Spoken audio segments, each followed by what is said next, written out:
Retornando com Ecologia em Ação, nesse bloco falando sobre os manguezais existentes na Baía da Babitonga e que sofrem grandes impactos e que sofrem projetos, são submetidos a projetos equivocados de recuperação.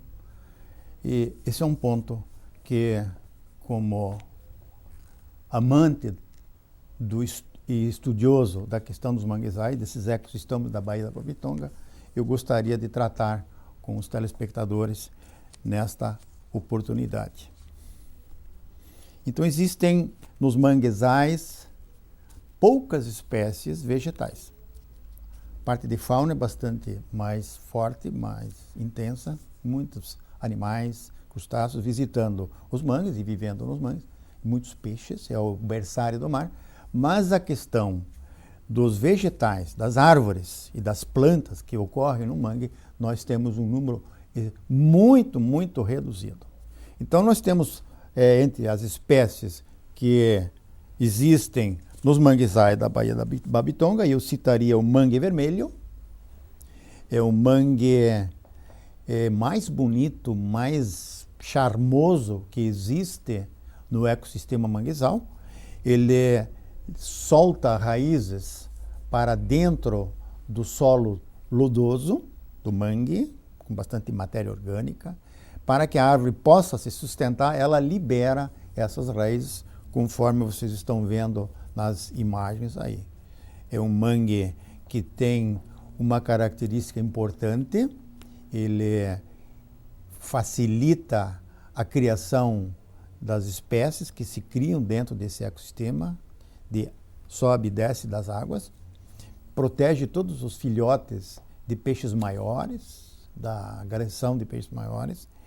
E esse mangue vermelho, ele tem uma semente que se assemelha a uma seta, e quando essa semente se solta do galho, ela já vem brotada e, em muitos casos, as perdas são muito reduzidas. Ele realmente favorece uma multiplicação intensa de novos mangues vermelhos. Então, o mangue vermelho, ele tem o nome de Rhizophyra mangle. Então, essa é uma das espécies.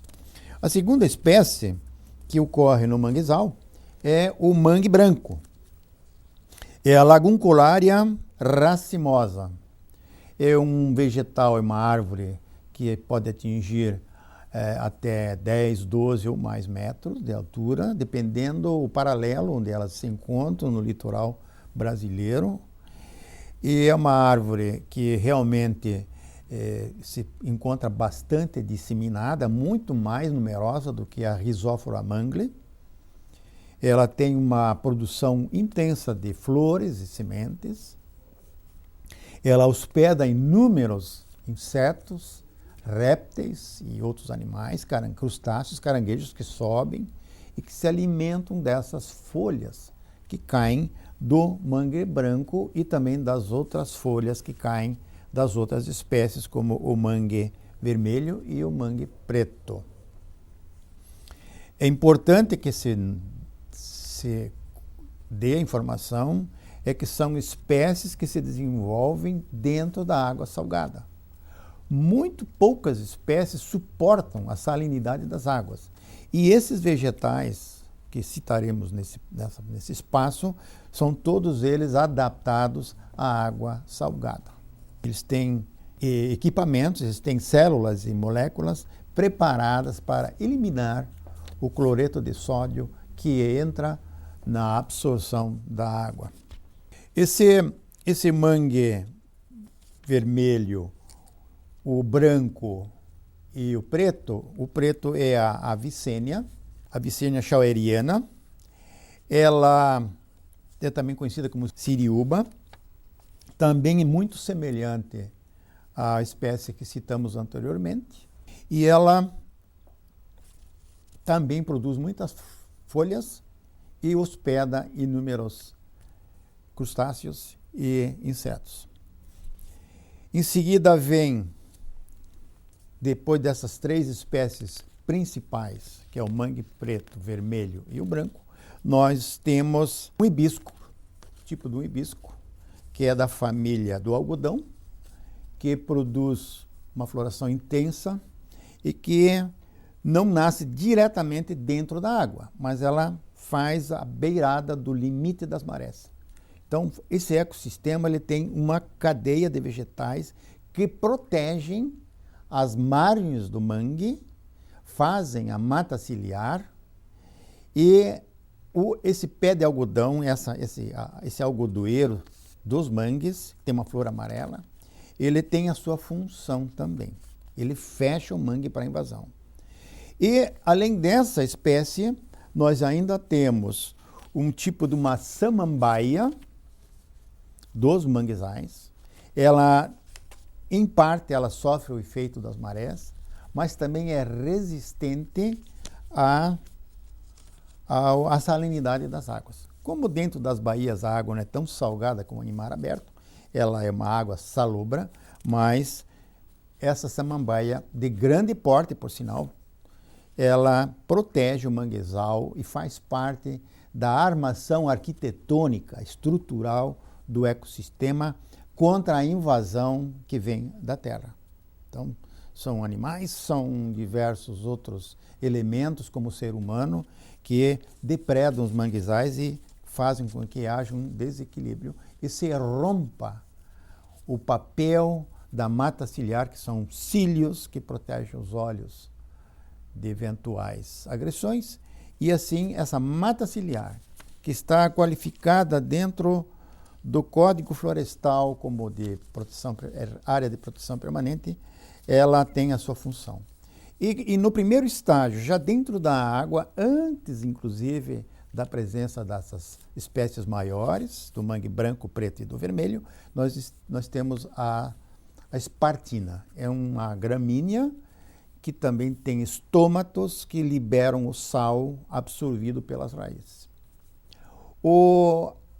Essas espécies elas têm raízes de geotropismo negativo, como é o caso da Rhizophora mangli e da Avicennia, e elas têm um aparelho radicular chamado pneumatófaro, que tem uma função muito importante, porque ela sai do solo lodoso, do solo arenoso lodoso, e fica em contato permanente com as águas das marés. O motivo dessa explicação, dessas caracterizações do manguezais, para que a gente tome conhecimento, porque ninguém preserva o que não conhece, ninguém preserva aquilo que não sabe como funciona na natureza. Esse ecossistema manguezal é de grande importância para Joinville. E Joinville, como foi um grande invasor, destruidor de áreas de manguezais, milhares de casas, milhares de lotes foram conquistados dentro desse ecossistema, destruindo-o. E foi uma perda lastimável, porque as gerações futuras vão sofrer bastante com isso. Nós temos aí essa urbanização que gerou em Joinville uma rua, uma avenida que se chama a Beira Mangue. Então foi construído através de milhares de descargas de materiais da construção civil, foram invadindo, foram aterrando, foram cobrindo os pneumatófaros, foram soterrando as árvorezinhas menores, e depois dessa grande descarga, a prefeitura projetou a Beira Mangue e assentou o asfalto e colocou uma ciclovia. E além da ciclovia, foi feito um aterramento com argila, e esse aterramento com argila deu novamente um prejuízo muito grande para essa vegetação da mata ciliar. Nós chegamos a destruir, se fosse 30 metros a mata ciliar do mangue, que a prefeitura, os órgãos de licenciamento ambiental, eles exigem que o proprietário que tem um imóvel com um córrego no meio tem que respeitar 30 metros. A prefeitura não respeita. Nos projetos da prefeitura, isso não ocorre. Ela usurpa, ela ultrapassa, ela atravessa. E ela fez exatamente isso no Rio Cachoeira, nos braços do Rio Cachoeira que demandam para a Lagoa do Saguaçu e Baía da Babitonga. Então, a Beira Mangue peço a vocês que num domingo, num sábado, façam uma visita lá e vejam o que projeto de recuperação a prefeitura autorizou nessa mata ciliar. Estão plantando em cima da argila que foi colocada, em cima do lixo que foi colocado, em cima do aterro da construção civil, que ocupa essa área de preservação permanente, a APP, que está ocupando o lugar da mata ciliar. Eles estão hoje com um projeto de arborização com espécies exóticas, não são espécies do ecossistema manguezal, estão plantando verduras, plantas frutíferas, árvores frutíferas, bananeira, repolho, alface, coisa que eu acho excelente que a comunidade participe de um projeto de recuperação de áreas desmatadas, mas em manguezal. Desculpem